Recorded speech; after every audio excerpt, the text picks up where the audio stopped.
আজকে আমরা আলোচনা করব হচ্ছে বাট্টা সংক্রান্ত লেনদেনগুলোকে আমরা কিভাবে জাবেদায় লিপিবদ্ধ করি। আমি এর আগেও কিন্তু যখন ক্রয় সংক্রান্ত লেনদেনগুলো বা বিক্রয় সংক্রান্ত লেনদেনগুলোকে কিভাবে জাবেদাভুক্ত করব, সেটাতে আমরা কিন্তু বাট্টা দেখিয়েছিলাম।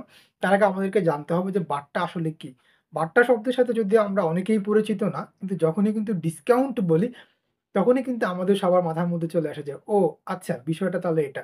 মানে বাট্টাকে কিন্তু ইংরেজিতে বলা হয় হচ্ছে ডিসকাউন্ট বা ছাড় দেওয়া। আমরা ডিসকাউন্টের সাথে সবাই পরিচিত। তো এই বাট্টা বা ডিসকাউন্ট কিন্তু ২ ধরনের হয়। একটা হচ্ছে ট্রেড ডিসকাউন্ট আর আরেকটা হচ্ছে ক্যাশ ডিসকাউন্ট। ট্রেড ডিসকাউন্টকে আমরা ইংরেজিতে বলি আর বাংলায় বলি হচ্ছে কারবারি বাট্টা। আর ক্যাশ ডিসকাউন্ট এটা ইংরেজি শব্দ, আমরা এটাকে বাংলায় বলি হচ্ছে নগদ বাট্টা। তো ২ টা কিরকম? ২ টা কিন্তু ২ রকম। ধরেন ফর এক্সাম্পল আমরা একটা শার্ট কিনতে গেলাম। আমাকে শার্টের দাম জিজ্ঞেস করল ৳২,০০০। আমি জিজ্ঞেস করলাম কত? ৳২,০০০। সো দোকানদার বলল যে ৳২,০০০, আপনি বললেন কিছু কম রাখেন। উনি বলল ঠিক আছে আরো ৳৫০০ কম দেন। সো আপনি ৳১৫০০ দিয়ে তার কাছ থেকে শার্টটা নিলেন। এই যে কথা বলার মাধ্যমে আপনি তার কাছ থেকে ৳৫০০ কমাতে পারলেন, এটাকে আমরা বলি হচ্ছে ট্রেড ডিসকাউন্ট বা কারবারি বাট্টা। এখন আপনাকে যদি কেউ জিজ্ঞেস করা হয় আপনার এই শার্টের দাম কত? আপনি কি বলবেন ৳২,০০০? তারপর দোকানদার, আমি বলছিলাম কিছু কম রাখেন, দোকানদার ৳৫০০ কমাইছে। বলবেন না। তারপর সরাসরি বলবেন ৳১৫০০। ঠিক একইভাবে আমরা যখন হিসাবের বইতে এটাকে লিখবো, আমরা জাস্ট ৳১৫০০ ই লিখবো। আমাদেরকে বলা আছে হচ্ছে আ কোন একটা পণ্য ক্রয় করলাম ৳১৫০০, কোন একটা পণ্য ক্রয় করলাম ৳২,০০০, যার মধ্যে কারবারি বাট্টা ৳৫০০। তো কারবারি বাট্টাটা কিন্তু আমরা বাদ দিয়ে দিব। এখন আমাদেরকে যেটা বুঝতে হবে, এই বাট্টার টাকাটা যখন একজন বিক্রেতার দৃষ্টিকোণ থেকে এটা কি, আর একজন ক্রেতার দৃষ্টিকোণ থেকে এটা কি? আমরা যখন শার্টটা কিনেছিলাম, আমাদেরকে দোকানদার কিন্তু টাকাটা ছাড় দিয়েছে। সো এটা যে কিনেছে বা ক্রেতা, তার জন্য এটা এক ধরনের আয়। সে এটা ছাড় পাচ্ছে। আর যিনি বিক্রেতা, বিক্রি করছে, তার জন্য এটা হচ্ছে ব্যয়। সো তার টাকার পরিমাণ কমে যাচ্ছে, তার প্রফিট কমে যাচ্ছে। একইভাবে আমরা তাহলে কারবারি বাট্টাটা বুঝলাম। কারবারি বাট্টার ক্ষেত্রে আয়, ব্যয় এত কিছু কোনো কিছু চিন্তা করার দরকার নাই। কারণ কারবারি বাট্টা লেনদেনে লিপিবদ্ধই করা হয় না। শুধুমাত্র টাকাটা বাদ দিয়ে দিতে হয়। ২,০০০ থেকে ৳৫০০ বাদ দিয়ে আমরা যখন ডেবিট ক্রেডিটে বসাবো তখন আমরা ওই ৳১৫০০ বসাবো। এখানে কারবারি বাট্টা এত টাকা, এটা মেনশন করারই দরকার নাই। জাস্ট আমরা ধরেন নগদে ক্রয় করলে আমাদের ক্রয় হিসাব ডেবিট আর নগদান হিসাব ক্রেডিট। যিনি ক্রেতা উনি লিখবেন হচ্ছে ক্রয় হিসাব ডেবিট ৳১৫০০ আর নগদান হিসাব ক্রেডিট ৳১৫০০। যদি সে বাকিতে ক্রয় করে তাহলে সে লিখবে হচ্ছে ক্রয় হিসাব ডেবিট ৳১৫০০ আর হচ্ছে পাওনাদার হিসাব ক্রেডিট ৳১৫০০। ব্যাংকের মাধ্যমে ক্রয় করলে ক্রয় হিসাব ডেবিট ৳১৫০০, ব্যাংক হিসাব ক্রেডিট ৳১৫০০। এখন বিক্রেতা কি লিখবে? বিক্রেতা লিখবে হচ্ছে নগদান হিসাব ডেবিট ৳১৫০০ আর বিক্রয় হিসাব ক্রেডিট ৳১৫০০। অথবা সে যদি ব্যাংক চেকের মাধ্যমে বিক্রি করে, ব্যাংক হিসাব ডেবিট ৳১৫০০, বিক্রয় হিসাব ক্রেডিট ৳১৫০০। যদি সে বাকি রাখে তাহলে সে লিখবে দেনাদার হিসাব ডেবিট ৳১৫০০ আর বিক্রয় হিসাব ক্রেডিট ৳১৫০০। এভাবে করেই মূলত লেনদেনগুলো ২ পক্ষই, আমরা জানি আমাদের অ্যাকাউন্টিং এ কিন্তু বলাই আছে ২ তরফা দাখিলা পদ্ধতি। এখানে ২ টা পক্ষ থাকে। এক পক্ষ সুবিধা গ্রহণ করে, আরেক পক্ষ সুবিধা প্রদান করে। তো গিভ অ্যান্ড টেক, এখানে গিভ অ্যান্ড টেক শব্দটা কিন্তু খুবই গুরুত্বপূর্ণ অ্যাকাউন্টিং এর ক্ষেত্রে। এইটা গেল হচ্ছে আমার কারবারি বাট্টার ক্ষেত্রে। কারবারি বাট্টার ক্ষেত্রে শুধুমাত্র আমি টাকাটাই বাদ দিয়ে দিই। টাকাটা বাদ দিয়ে আমি অ্যামাউন্টটা টোটাল যেই টাকাটা বলে সেখান থেকে আমি বাট্টার টাকাটা বাদ দিয়ে কারবারি বাট্টার টাকাটা বাদ দিয়ে বাকি টাকাটা বসাই। বাট এখানে আমার এটার জন্য আলাদা করে কারবারি বাট্টা এত টাকা এটা লিখতে হয় না। কিন্তু যেটা আমার নগদ বাট্টা বা ক্যাশ ডিসকাউন্ট বা সেটেলমেন্ট ডিসকাউন্ট, এই ক্ষেত্রে কিন্তু আমার বাট্টার টাকাটাও লিখতে হয়। এখন আপনি যে জামাটা কিনেছিলেন ৳১৫০০ দিয়ে, ওই যে ৳২,০০০ র জামা ৳৫০০ সে দামাদামি করে বা মোলামুলি করে অথবা বার্গেইন করে ৳৫০০ আপনি তার কাছ থেকে কমালেন। কারবারি বাট্টা আপনার তার কাছ থেকে রিসিভ করলেন। এটা আপনি বাকিতে কিনেছিলেন। ধরে নেন বাকিতে কিনেছিলেন। সো উনি যখন উনার খাতায় লিখেছে, মানে দোকানদার লিখেছে, সে লিখেছে দেনেদার হিসাব ডেবিট আর বিক্রয় হিসাব ক্রেডিট। আপনি আবার আপনার এখানে এসে লিখে রেখেছেন ক্রয় হিসাব ডেবিট, পাওনাদার হিসাব ক্রেডিট। সে আপনাকে একটা শর্ত দিল। যদি আপনি আরো ১৫ দিনের মধ্যে তার এই ৳১৫০০ তাকে দিয়ে দেন, সো উনি আপনাকে আরো ৳২০০ ছাড় দিবে। সে আপনাকে আরো ৳২০০ ছাড় দিবে। এটা পার্সেন্টেজ এ অনেক সময় বলা থাকে যে ১০% ছাড় দিবে বা ১৫% ছাড় দিবে। এটাকে বলা হয় শর্ত। তো যদি এরকম বলা থাকে এটাকে আমরা বলি হচ্ছে ক্যাশ ডিসকাউন্ট বা নগদ বাট্টা।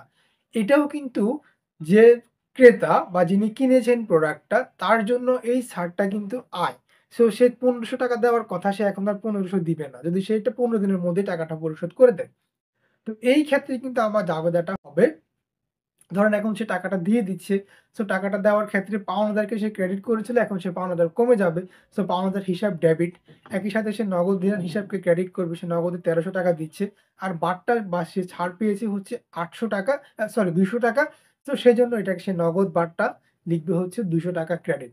তাহলে এটা জাবেদাটা কি হলো? যদি আমরা ক্রেতার দৃষ্টিকোণ থেকে দেখি, ক্রেতার দৃষ্টিকোণ থেকে আমার জাবেদাটা হচ্ছে পাওনাদার হিসাব ডেবিট ৳১৫০০। এরপর হচ্ছে সে এখানে লিখলো হচ্ছে নগদান হিসাব ক্রেডিট। নগদে সে কত দিল? ৳১৩০০। আরো ৳২০০ সে ছাড় পেল। আর বাট্টা হিসাব ক্রেডিট ৳২০০। এই হলো গিয়ে ক্রেতার দৃষ্টিকোণ থেকে সে এভাবে লিখবে। এখন স্যার আমরা যারা ইংলিশ মিডিয়ামে পড়ি আমরা কি লিখব? আপনারা লিখবেন হচ্ছে accounts payable debit, cash credit আর discount credit. Accounts payable debit, cash credit, discount credit. যখন আপনি ১৫ দিনের মধ্যে তার টাকাটা তাকে দিয়ে দিবেন।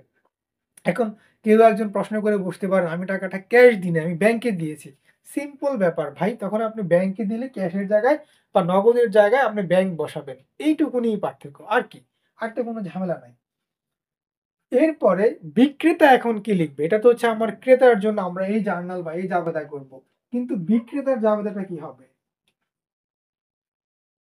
তো বিক্রেতার জাবেদা হচ্ছে বিক্রেতার পার্সপেক্টিভ ভিউ থেকে এবার আমরা যদি চিন্তা করি, বিক্রেতা ৳১৫০০ ক্রেতার কাছ থেকে পেত। কিন্তু বিক্রেতা কি এখন ৳১৫০০ পাচ্ছে? পাচ্ছে না তো। সে পাচ্ছে ৳১৩০০। তার মানে তার কাছে নগদ সে রিসিভ করেছে ৳১৩০০। সো নগদান হিসাব ডেবিট,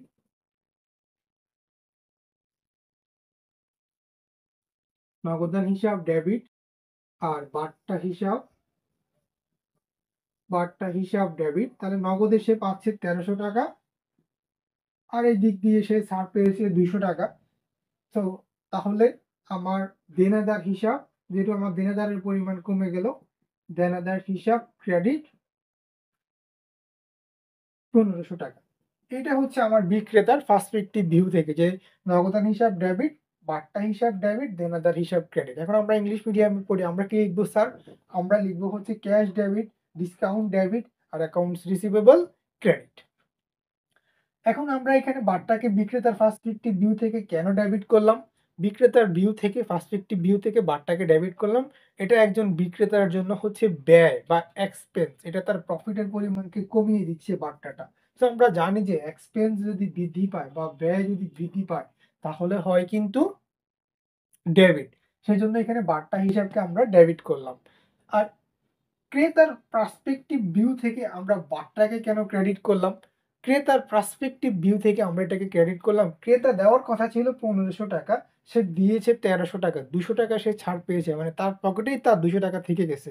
সো এই টাকাটা ক্রেতার জন্য আয় বা রেভিনিউ। এটাকে আমরা রেভিনিউ বা এভাবে না বলে আমরা বলব যে ইনকাম। সো এটা তার জন্য হচ্ছে ইনকাম। এখন ইনকাম ইনক্রিজ করলে বা বৃদ্ধি পেলে হয় ক্রেডিট। সেজন্য এই বার্তার টাকাটা ক্রেতার পার্সপেক্টিভ ভিউ থেকে আমরা এটাকে ক্রেডিট করেছি। আই থিংক খুবই সিম্পল, ভেরি মানে ইজি বিষয়টা। যদি আপনারা ক্রেতার পার্সপেক্টিভ ভিউ থেকে চিন্তা করেন তাহলে এটা হচ্ছে তার জন্য ইনকাম, ইনকাম বৃদ্ধি পেলে ক্রেডিট। সেজন্য বার্তা হিসাব ক্রেডিট হয়েছে। আর বিক্রেতার বা যিনি সেলার, সেলারের পার্সপেক্টিভ ভিউ থেকে এটা তার জন্য হচ্ছে গিয়ে ব্যয়। আর ব্যয় বা এক্সপেন্স বৃদ্ধি পেয়েছে বলে এটা তাহলে আমরা বুঝতে পারলাম যে ডেবিট হয়েছে।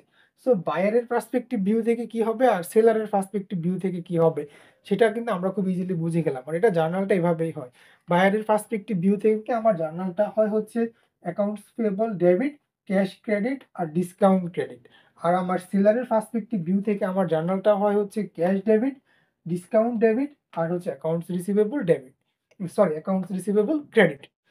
এখন অ্যাকাউন্টস রিসিভেবল কেন ক্রেডিট হচ্ছে? আমার দেখেন অ্যাকাউন্টস রিসিভেবল হচ্ছে আমাদের জন্য সম্পদ।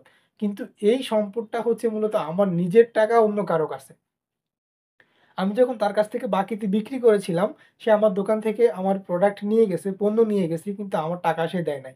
তো এখন এইটা যদিও আমার জন্য সম্পদ, কিন্তু আমার টাকাটা কি আমার কাছে আছে? না, আরেকজনের কাছে। এখন সে টাকাটা দিয়ে দিছে। সো আমার টাকা আমার কাছে চলে আসছে। আর আমার এই সম্পদটা কিন্তু এখন কমে গেছে। আমার কাছে ক্যাশ চলে আসছে, যে টাকাটা এতদিন তার পকেটে ঘুরতেছিল, এখন সেটা আমার পকেটে চলে আসছে। আর আমি যে তাকে সম্পদ দেখাতেছিলাম, এখন সেই সম্পদটা কিন্তু কমে গেছে। একই সাথে ক্রেতার পার্সপেক্টিভ ভিউ থেকে যেটা চিন্তা করি, যে ক্রেতা আমাকে এতদিন সে আমি আমি তার কাছে এতদিন টাকাটা পেতাম, মানে সে আমাকে দেনা ছিল। সো সে টাকাটা দিয়ে দিয়েছে। যার জন্য এখন আমি তার কাছে চাইতে পারব না যে, "মিস্টার অমুক, আমি তো আপনার কাছে টাকা পাই।" "আরে ভাই, আপনাকে তো টাকাটা দিয়ে দিলাম।" সো সে এটাকে ডেবিট করে ফেলেছে। মানে কোনো একটা ক্রেডিট উপাদানকে বা ক্রেডিট এলিমেন্টস কে কমানোর জন্য ডেবিট করতে হয়। আবার কোনো একটা ডেবিট এলিমেন্টস বা উপাদানকে কমানোর জন্য ক্রেডিট করতে হয়। এটাই হচ্ছে হিসাব বিজ্ঞানের নিয়ম। এখানে এভাবে করা যায় না যে আমি জাস্ট কেটে দিলাম আর হয়ে গেল। এখানে কমানোর জন্য ডেবিট ক্রেডিটের মাধ্যমেই কিন্তু এটাকে কমাতে হয়। সো আমি যখন আমার পাওনাদারকে কমাবো, যে টাকা পেত তাকে টাকাটা দিয়ে দেওয়া হয়েছে। তাহলে পাওনাদারকে কমানোর জন্য, পাওনা যেহেতু ক্রেডিট আইটেম, এটাকে কমানোর জন্য ডেবিট করব। আবার যখন আমি দেনাদারকে কমাবো, দেনাদার হচ্ছে সম্পদ, সম্পদকে কমানোর জন্য ক্রেডিট করব। খুবই সিম্পল বিষয়গুলো। এরপরেও যদি বুঝতে অসুবিধা হয় বা যদি মনে হয় যে না, আমার কথা বুঝতেছেন না, আমি খুব জটিলভাবে বুঝাচ্ছি, প্লিজ কমেন্ট করে বলবেন। আমি চেষ্টা করব আরেকটু সহজ করে বুঝানোর জন্য, যতটুকু আমার পক্ষে সম্ভব হয়। আজকের মতো ভিডিওটা এখানেই শেষ করছি।